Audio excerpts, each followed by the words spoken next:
AP మంత్రి కొల్లు రవీంద్ర మాట్లాడుతున్నారు. Live లో చూద్దాం. చర్యలు తీసుకోవడం జరిగింది. గవర్నమెంట్ అయితే చాలా సీరియస్గా ఉంది. ప్రభుత్వం దీన్ని ఇమీడియట్గా 2 రోజుల్లోనే వీలైన తొందరగా 2 రోజులు కాదు, ఎంత వీలైతే అంత తొందరగా దీంట్లో బాధ్యులైన వాళ్ళందరి మీద కూడా చర్యలు తీసుకోవడం జరుగుతుంది. వాళ్ళ మీద సివియర్ యాక్షన్ ఉంటుంది. మామూలు యాక్షన్స్ కాదు, చాలా సివియర్గా యాక్షన్స్ ఉంటాయి. దాంట్లో ఎటువంటి అనుమానాలు లేవు. మరి స్టూడెంట్స్ అందరూ కూడా హామీ ఇవ్వడం కూడా జరిగింది. మరి ఫైనల్ ఇయర్కి సంబంధించినటువంటి వాళ్ళు చాలామంది రాత్రి నుంచి ఇక్కడ ఉన్నారు. మాకేమన్నా మా కెరీర్కి సంబంధించి ఇబ్బంది వస్తుందంటే దానికి కూడా యాజమాన్యం వాళ్ళందరూ కూడా మాట్లాడారు. మరి వాళ్ళు కూడా చెప్పడం జరిగింది ఎటువంటి ఇబ్బంది లేదని. ఇందులో ఏదన్నా ఉన్నా కూడా ఎంతటి వారినైనా వదిలే సమస్య లేదు. కింద వాళ్ళు చెప్పేది స్టూడెంట్స్ ఉన్నారు, వార్డెన్ ఉన్నారని, అలాగే కాలేజీ యాజమాన్యం దృష్టి కూడా తీసుకెళ్ళామని, ఇవన్నీ కూడా చూసిన తర్వాత ఏదన్నా ఎవరి ఇన్వాల్వ్మెంట్ ఉన్నా కూడా అవసరమైతే కాలేజ్ మీద కూడా చర్యలు తీసుకోవడానికి కూడా ప్రభుత్వం సిద్ధంగా ఉందనే విషయాన్ని తెలియజేస్తుంది. అంటే ఇప్పుడు ఎవరైతే ఉన్నారో పిల్లలు వాళ్ళు మాట్లాడటం జరిగింది. వాళ్ళతో మాట్లాడినటువంటి సందర్భంలో మేము వాళ్ళని అడిగాం. నేను కూడా అడిగాను స్వయంగానే. అడిగితే వాళ్ళు చెప్పింది ఏంటంటే, మాకు డే స్కాలర్స్ నుంచి కాల్స్ వచ్చినాయి. ఏమో మీరు ఏమైనా చూసారా, కెమెరాలు చూసారా లేకపోతే ఏంటని అడిగితే డే స్కాలర్స్ నుంచి కాల్స్ వచ్చినాయి అన్నారు. కొన్ని ఏమైనా వీడియోస్ ఏమైనా చూపించారంటే అవి కూడా ఉన్నాయంటున్నారండి అని అన్నారు. కాబట్టి వాళ్ళందరినీ కూడా టోటల్ దీన్ని మొత్తం అంతా కూడా ఇన్వెస్టిగేట్ చేయాల్సినటువంటి అవసరం ఉంది.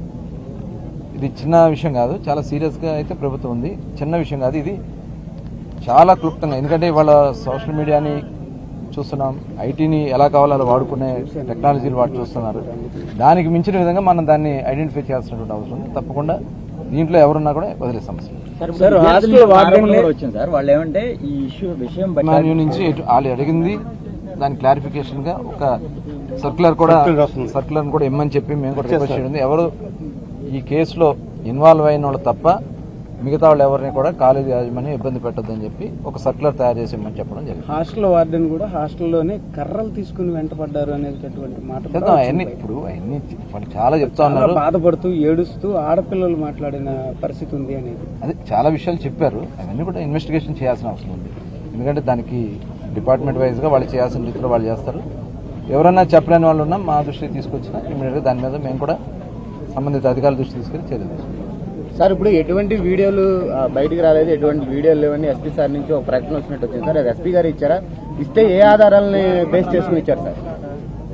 అంటే వీడియోలు అయితే ఇంతవరకు బయటకు రాలేదనేది అందరూ కూడా చెప్తున్న విషయమే. కాదు, ఇక్కడ ఏదో జరిగింది అనేది ఉంది కాబట్టి ఇన్వెస్టిగేట్ చేస్తాం. అంటే అంతమంది ఆడపిల్లలు రోడ్డెక్కి మాకు అన్యాయం జరిగింది, వీడియోలు బయటకు వచ్చినాయని చెప్తుంటే పోలీస్ డిపార్ట్మెంట్ నుంచి అలాంటి వీడియోలు లేవు అనే స్టేట్మెంట్ రావడం ఒక రాంగ్ స్టేట్మెంట్ కింద అవుతుంది కదా సార్?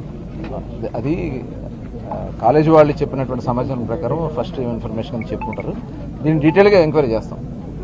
డీటెయిల్గా చేసి ఎవరు ఇన్వాల్వ్ అయినా వదిలే సమస్య చేస్తే అయిపోద్ది. వాళ్ళు చెప్తే అయిపోద్దా, నువ్వు చెప్తే అయిపోద్దా, నేను చెప్తే అయిపోద్దా? అందుకనే సీరియస్గా చెప్తా కదా. నేను ఇందాక కూడా చెప్పా కదా, దీంట్లో కాలేజీ యాజమాన్యం పాత్ర ఉన్నా కూడా మేము చర్యలు తీసుకున్నా చెప్పాను కదా. ఓకేనా?